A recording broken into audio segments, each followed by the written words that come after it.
खेसारी लाल यादव और अक्षरा सिंह के भोजपुरी गाने ने तोड़े सारे रिकॉर्ड, बना नंबर 1। खेसारी लाल यादव और अक्षरा सिंह ने ड्रीम में एंट्री सॉन्ग रिलीज के बाद वादा किया था कि वो अपने अगले गाने में बवाल काटते हुए नजर आएंगे। सच में ऐसा ही हुआ। अक्षरा और खेसारी के नए गाने ने लोगों के बीच बवाल काट दिया है। कमाल है ये लड़की बवाल है। सोचो सोचो ये लाइन किसके लिए हो सकती है? अरे भाई इसमें इतना सोचने वाली कौन सी बात है।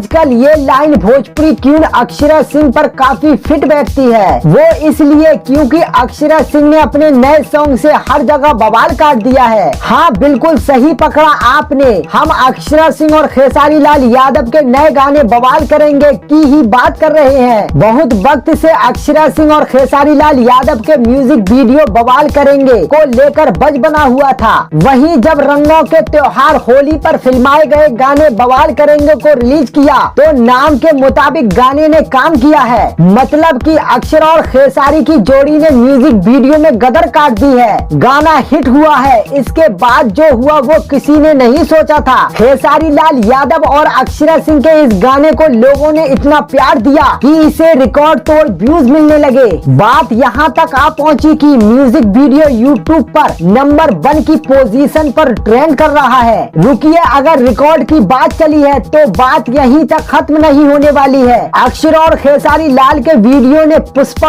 और शिल्पी राज के गाने राजा जी खून कैदा को भी पछाड़ डाला है ना। ये खुशी की बात। म्यूजिक वर्ल्ड में हर रोज कई गाने रिलीज होते हैं लेकिन इतनी पॉपुलैरिटी कम ही लोगों को मिलती है। बवाल करेंगे को लोग इसलिए भी पसंद कर रहे हैं क्योंकि इसमें अक्षरा सिंह गाँव की गोरी के रूप में नजर आ रही है। वहीं खेसारी लाल यादव साउथ लुक में दिखाई दे रहे हैं। म्यूजिक वीडियो में अक्षरा और खेसारी लाल यादव का ये अनोखा स्टाइल लोगों को काफी पसंद आ रहा है। देसी वीडियो में ग्लैमर का तड़का भी लगाया गया है। वहीं खेसारी लाल यादव और अक्षरा सिंह की फैन फॉलोइंग भी जबरदस्त है। बस इन्हीं सब चीजों की वजह से गाने को लोग इतना पसंद कर रहे हैं। अगर होली की तैयारियां शुरू हो गई हैं, तो इस गाने को अपनी प्ले लिस्ट में ऐड कर लीजिए। होली पर मस्त माहौल बन जाएगा। दोस्तों आपको ये वीडियो कैसा लगा कमेंट में जरूर बताएं और भोजपुरी इंडस्ट्री से जुड़ी खबरों के लिए मेरे YouTube चैनल को जरूर सब्सक्राइब कर लें।